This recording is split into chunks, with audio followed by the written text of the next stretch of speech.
Bismillahirrahmanirrahim. Assalamualaikum warahmatullahi wabarakatuh. Bagaimana kabarnya anak-anak? Mudah-mudahan kita semua dalam keadaan sehat walafiat. Pada pertemuan hari ini kita akan membahas tentang penjelajahan bangsa-bangsa Eropa ke Indonesia. Apa latar belakang penjelajahan bangsa Eropa ke dunia timur termasuk ke Indonesia?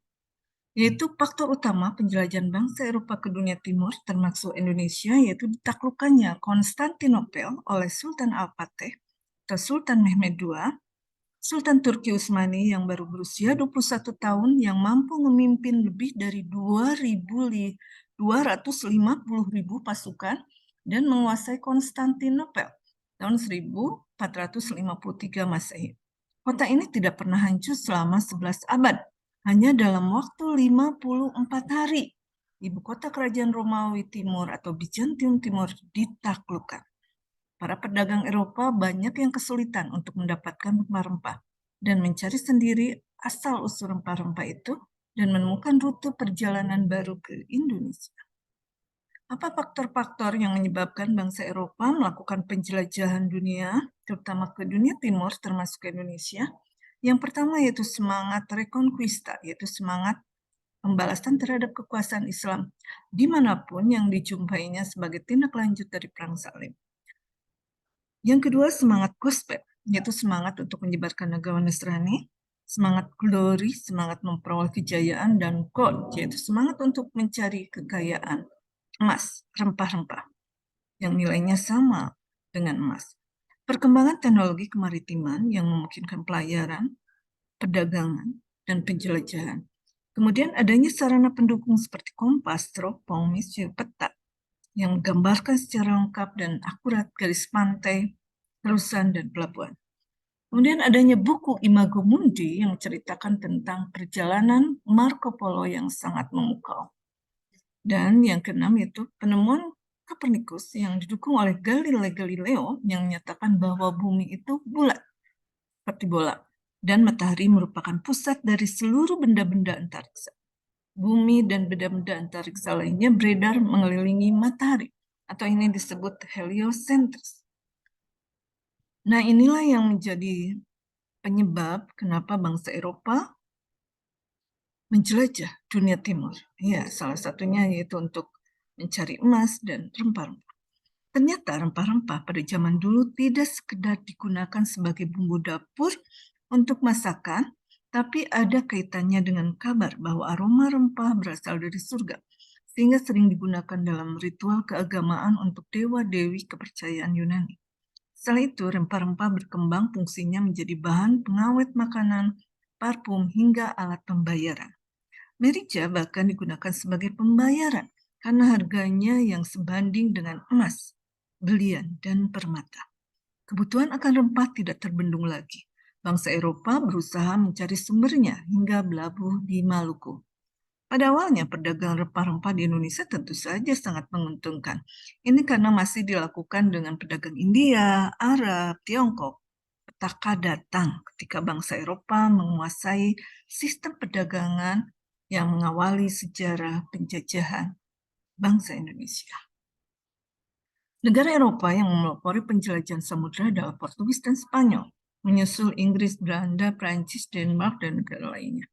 Untuk menghindari persaingan antara Portugis dan Spanyol, 7 Juni 1494 lahirlah perjanjian Tordesillas.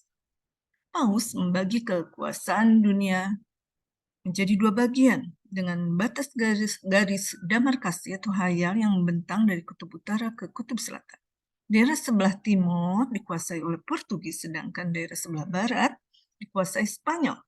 Inilah tokoh penjelajah samudra ya, Bartolomé Dias, Vasco da Gama, Alfonso Delbruck.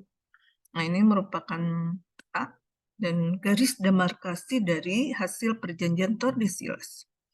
Nah, ini barangkali gambaran tentang pelayaran bangsa-bangsa Eropa ke dunia timur. Nah, kemudian pelayaran orang-orang Portugis. Orang-orang Portugis menjadi pelopor belayar mencari tempat asal rempah-rempah. Hal ini tidak lepas dari kiat Pangeran Henry Moulin yang memberi hak istimewa kepada keluarga-keluarga saudagar sukses dari Italia, Spanyol, dan Prancis. Tujuannya supaya mereka bersedia tinggal dan berdagang di ibu kota Portugis. Bartolomeu Dias berangkat dari Lisabon, Portugis, Agustus 1487 dan sampai di selatan benua Afrika. Kapal Dias terkena badai. Setelah badai reda, Dias kembali ke Portugis dan Dias menamai ujung selatan benua Afrika dengan nama Tanjung Badai. Namun Raja Portugal João II mengganti namanya menjadi Tanjung Harapan karena untuk menghilangkan kesan menakutkan, dan tempat tersebut dianggap memberikan harapan bagi bangsa Portugis untuk menemukan Hindia. 8 Juli 1497, Raja Portugis Manuel I memerintahkan Vasco da Gama mengikuti jejak Dias. Ekspedisi dilakukan melalui laut sepanjang pantai Afrika Barat. Dalam pelayarannya, Vasco da Gama sempat singgah di pantai Afrika Timur. Atas petunjuk Mu'alimor, da Gama melanjutkan ekspedisinya memasuki Samudra Hindia dan Laut Arab. Vasco da Gama tiba di Kalkuta 22 Mei 1498. Di Kalkuta, Vasco da Gama berupaya mendirikan pos perdagangan. Ia membeli rempah-rempah untuk dikirim ke Portugis, dan sebagian dijual ke negara-negara Eropa. Alfonso Darbo lama-lama menduduki Kalkuta.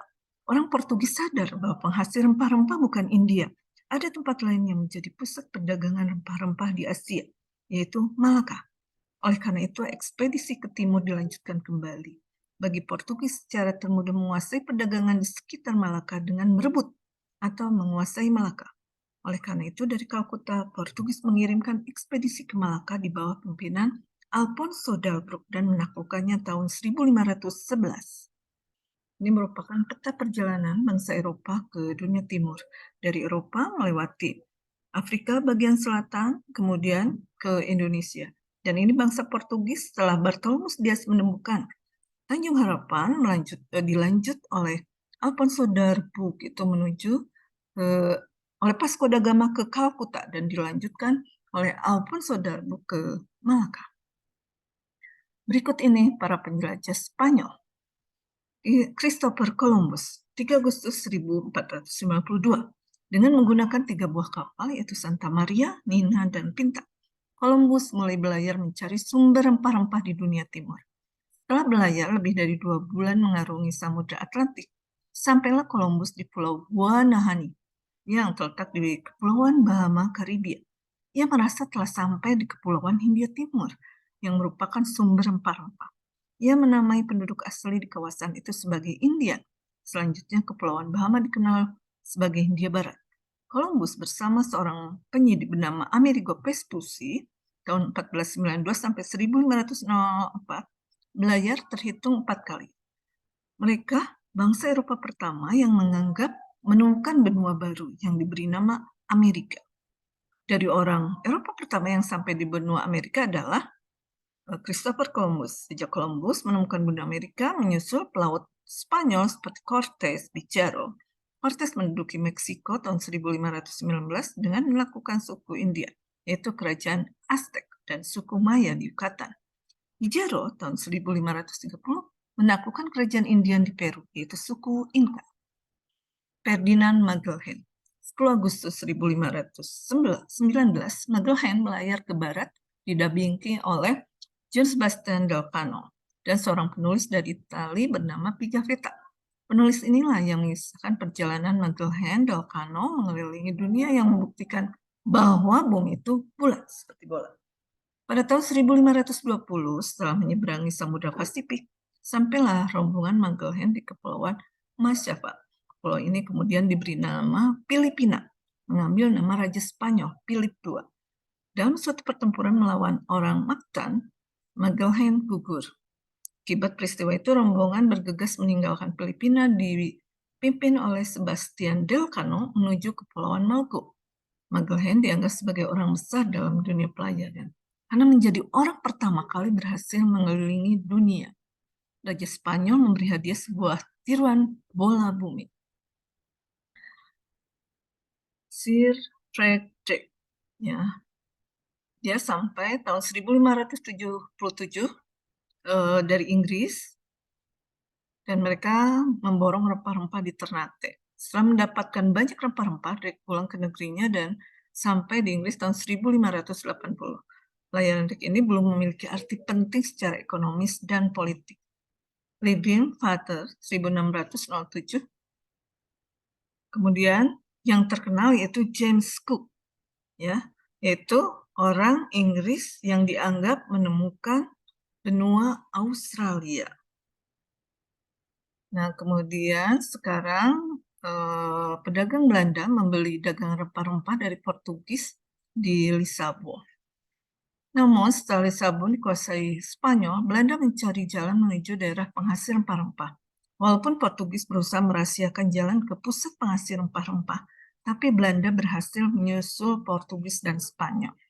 Berikut beberapa pelaut Belanda yang melakukan penjelajahan ke dunia timur.